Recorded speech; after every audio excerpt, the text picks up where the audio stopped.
Hello friends, இன்றைக்கி நம்ம ஓலிகை சாறு எப்படி பண்ணுறதுன்னு பார்க்கலாம். இதுக்கு கொஞ்சம் துருவின தேங்காய், கொஞ்சம் பூண்டு, அப்புறமா பார்த்திங்கன்னா சீரகம் கொஞ்சம், வெந்தயம் கொஞ்சம், மிளகு கொஞ்சம், இது எல்லாத்தையும் சேர்த்துக்கிறேன். ஒரு தக்காளியை கட் பண்ணி இதோட கூட சேர்த்துக்கிறேன்.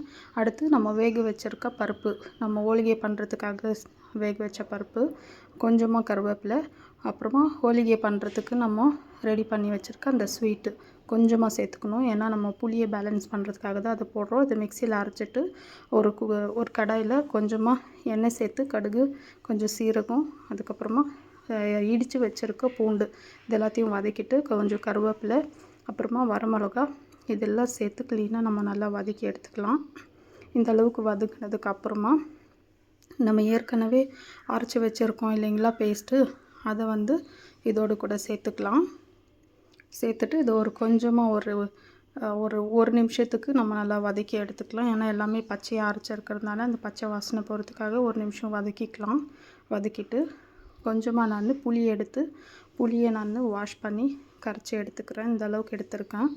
இந்த புளியை நல்லா ஊற வச்சு கரைச்சி இந்த புளியை நம்ம ஏற்கனவே வதக்கியிருக்கிறதோட கூட சேர்த்துக்கலாம். புளி கரைச்சலை சேர்த்துட்டு நம்ம நல்லா மிக்ஸ் பண்ணி விட்டுக்கலாம். அந்த புளி பச்சை வாசனை போகிற வரலையும் இது கொஞ்சம் நேரம் கொதிக்கட்டும். இது நல்லா கொதிக்கும்போது இந்த டிஷ்ஷுக்கு தேவையான அளவு உப்பு, மஞ்சத்தூள், கொஞ்சமாக பெருங்காயம் இது சேர்த்து நம்ம நல்லா மிக்ஸ் பண்ணிக்கலாம். மிக்ஸ் பண்ணிவிட்டு ஏற்கனவே நம்ம ஹோலிகை பண்ணுறதுக்காக நம்ம பருப்பு வேக வச்சுருக்கோம் இல்லைங்களா, அந்த தண்ணியை நம்ம வேஸ்ட் பண்ணாமல் இந்த ஹோலிகை சாம்பாருக்கு நம்ம அந்த பருப்பு வேக வச்ச தண்ணியை சேர்த்துக்கலாம்.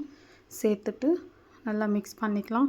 இந்த ஸ்டேஜில் உப்பு கரெக்டாக இருக்கா, அதில் போதாதா என்னன்னு பார்த்து நம்ம உப்பு பத்தலைன்னா ஆட் பண்ணிக்கலாம்.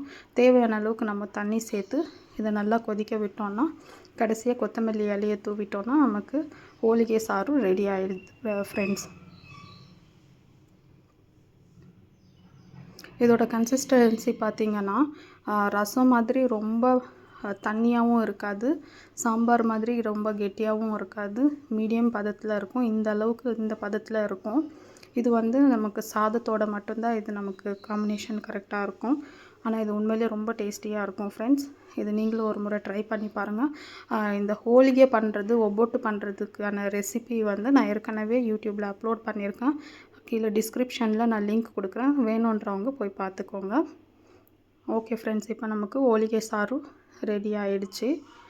இந்த வீடியோ உங்களுக்கு பிடிச்சிருந்ததுன்னா லைக் பண்ணுங்கள், ஷேர் பண்ணுங்கள், கமெண்ட் பண்ணுங்கள்.